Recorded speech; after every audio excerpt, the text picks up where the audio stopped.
বাগেরহাট জেলার সুন্দরবন সংলগ্ন লক্ষ্মীখালীতে অনুষ্ঠিত হল 2 দিনব্যাপী পুণ্য স্নান ও ঐতিহ্যবাহী মেলা। শ্রী শ্রী হরিচাঁদ ঠাকুরের জন্মতিথি উপলক্ষে সাধু শ্রী গোপাল চাঁদ 95 বছর পূর্বে এই স্নানোৎসব প্রবর্তন করেন। বাংলাদেশ সহ বিভিন্ন দেশের লাখো মানুষ এই উৎসবে অংশগ্রহণ করেন। বিস্তারিত সঞ্জয় বিশ্বাসের প্রতিবেদনে ক্যামেরায় ছিলেন মনিরুজ্জামান মাসুদ।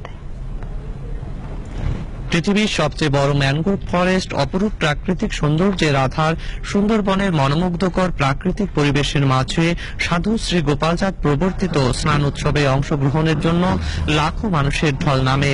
পূর্ণব্রহ্ম শ্রী শ্রী হরিচাঁদ ঠাকুরের জন্মতিথি পারণী তিথি আরম্ভ হওয়ার সঙ্গে সঙ্গে স্নান উৎসবের সূচনা করা হয়। শ্রী শ্রী গুরুচাঁদ ঠাকুরের নির্দেশে শ্রীমৎ গোপাল সাধু এই লক্ষ্মীখালীতে বারণীর প্রবর্তন করেন। আজকে অখণ্ড ভ্রাতৃত্বের একটা নিদর্শন আজকে এই লক্ষ্মীখালীতে আমরা দেখতে পেলাম। বছরের ভাবতারায় বারণী স্নান হচ্ছে, ভক্তরা আসছে, কীর্তন করছেন, স্নান করতে যাচ্ছেন। কেবলমাত্র হিন্দু সম্প্রদায় নয়, জাতি ধর্ম বর্ণ নির্বিশেষে বিভিন্ন সম্প্রদায়ের মানুষ কিন্তু আজকের এই মহামিলন মেলায় সমবেত হয়েছে। নারী পুরুষ শিশু বৃদ্ধ সহ নানা বয়সের নানা শ্রেণী পেশার অসংখ্য মানুষ মনোবাসনা পূরণার্থে স্নানোৎসবে অংশ নেন। তারা মনে করেন এই বারণীর স্নানের মাধ্যমে মনের পরিশুদ্ধতার সঙ্গে সঙ্গে ইহলৌকিক ও পারলৌকিক জীবনের পথ সুগম হবে। পরস্পরের সঙ্গে সারা বছরের মিলন হয় না, সেই মিলন ক্ষেত্র এখানে তৈরি হয়। এই পূর্ণ লগ্নে মানুষের মনের গ্লানি মুছে ফেলে দিয়ে স্নান করে একটা পূর্ণ একটা শান্তি নিয়ে তারা শান্তি নিয়ে বাড়ি যেতে চায়।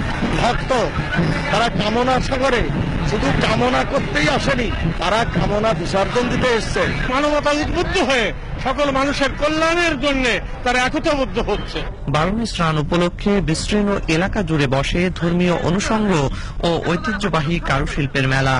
মেলা এবং স্নানোৎসব মিলেমিশে রচিত হয় এক অনিন্দ্য সুন্দর রূপকল্প। অসাম্প্রদায়িক চেতনার প্রতিফলন ঘটেছে শ্রীধাম লক্ষ্মীকালীর স্নান উৎসবে। ভক্তদের প্রত্যাশা এই স্নানের মধ্য দিয়ে মুছে যাবে সকল পাপ। শ্রীধাম লক্ষ্মীকালী থেকে সঞ্জয় বিশ্বাস, বাংলাদেশ টেলিভিশন।